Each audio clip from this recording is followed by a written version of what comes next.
Welcome to Aligned for Success podcast, where we help chiropractors create practices that truly serve their life's vision.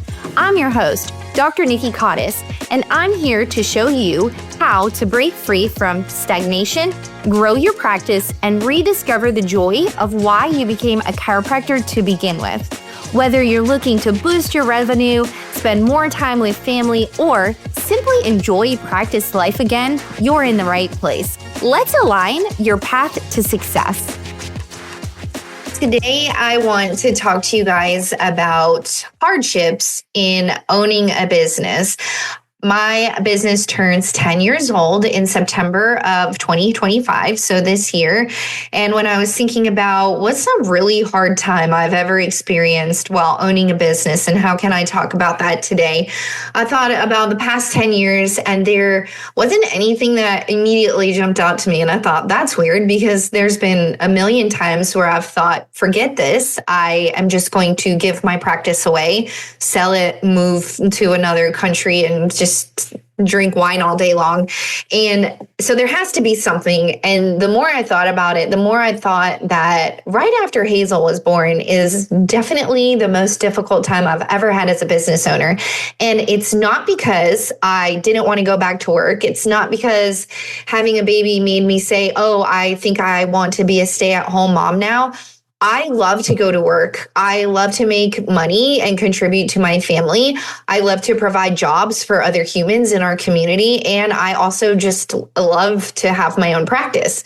So it was more about how Hazel's birth challenged my belief in the service I was providing. Now, hear me out. If you are a chiropractor, chiropractors can be really mean, really rotten, really horrible. Oh, you didn't have this beautiful home birth. You didn't have this thing that your body was designed to do. Well, you must not even be a chiropractor.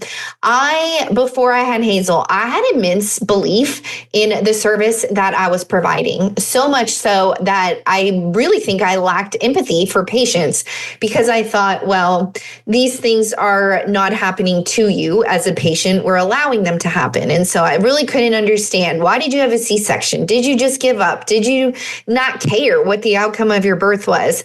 And then reality slapped me square in the face. I had a very, very, very long and difficult labor. I also had a lot of mindset stuff. So looking back, I believe that my mindset contributed to Hazel simply not coming out for whatever reason. And this is very personal. I was really afraid to give birth to a stillborn baby.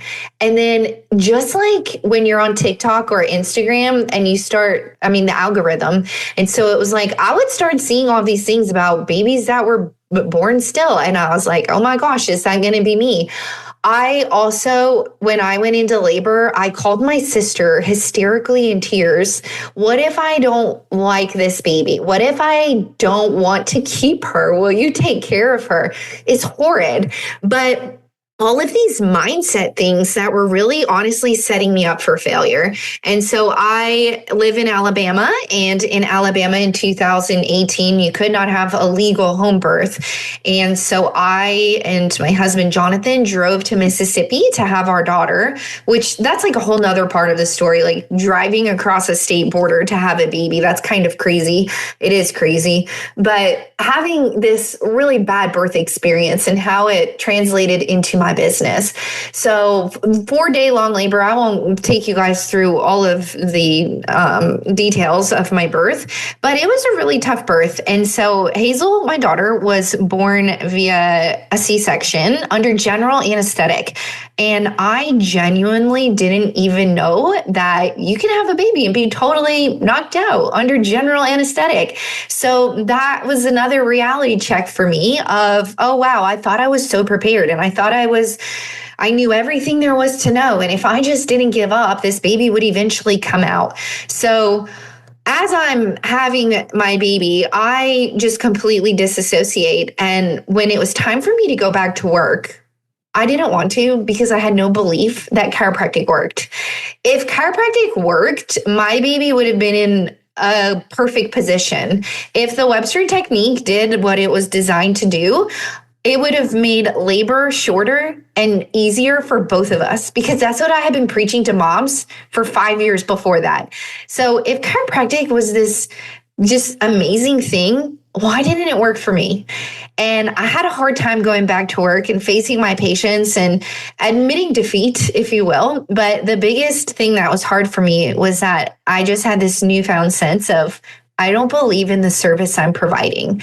And what it did to my practice was nothing good. I can tell you that much. But it made me really reevaluate things. What is chiropractic about? What is its purpose? Is it supposed to ensure that every mom who gets adjusted is going to have a beautiful home birth if that's what they want? No, because if their mindset is crap, I can't help them with that. If there are external factors at play, I can't help them with that. I can only do what I know to do, and it's give the best care possible. So I would say that for about 8 months after Hazel was born, I was in a chiropractic funk of not knowing how to sell my service because I felt like it failed me. But once I realized that that wasn't true, I was able to pull back out of that funk. And I actually had more conviction for the service that I was providing. I was more convicted that if I was available at more births, if I was available when babies were born, if I could educate the masses on how chiropractic is literally so life-changing, everything in my practice changed. So becoming a mom changes you in more ways than one. And at some points it can be a negative experience like my birth, but I learned to really take that and become a better doctor. It made me so much more empathetic towards my patients. It made me understand that there are limitations to everything that we're doing. It made me realize that I can't be so addicted to the outcomes of every patient's specific scenario because there are so many factors at play.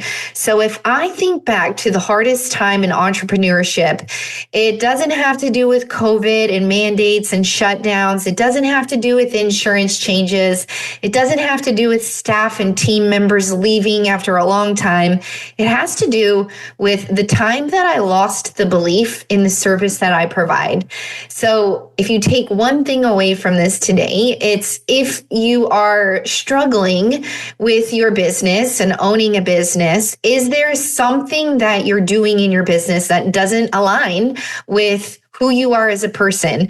Is it something that is stopping your mindset from knowing that you have an extremely valuable service that people need? What is happening inside your brain between these two ears that's creating a subluxation, stopping you from more success? So for me, it was my birth wasn't aligned with a chiropractic's birth, a chiropractor's birth. It was the opposite of that. It was completely medical.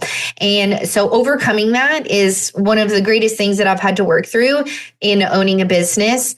And I'm just curious if you guys have ever dealt with anything similar. And so what's the hardest thing that you guys have dealt with in entrepreneurship? And if you're going through it right now, I want you to stop thinking about your systems, your processes, your new patients all sucking and blaming it on them. And I want you to reflect, what am I thinking or doing that's making my business hard right now? And how can I stop? Thank you guys so much for tuning in. I always have a hard time sharing my birth about Hazel just because, like I said, it was a really tricky time. But her birth made me who I am. It made me a better business owner. I believe it made me a better mom too, because we both had to fight like hell to keep her here. And I'm so grateful for that. And I'm so grateful for the experience. And I have a cool story. My baby was born in Gulfport, Mississippi, even though we lived in Gulf Shores, Alabama this whole time. So she will one day have a cool story too of why she was born in Mississippi. Thank you all so much for tuning in today. I will see you all next week. Thanks for tuning in to Aligned for Success. If today's episode resonated with you, please be sure to subscribe and leave a review. This helps other chiropractors find their way to practice freedom too. Remember, True success comes from when your practice aligns with your life's purpose.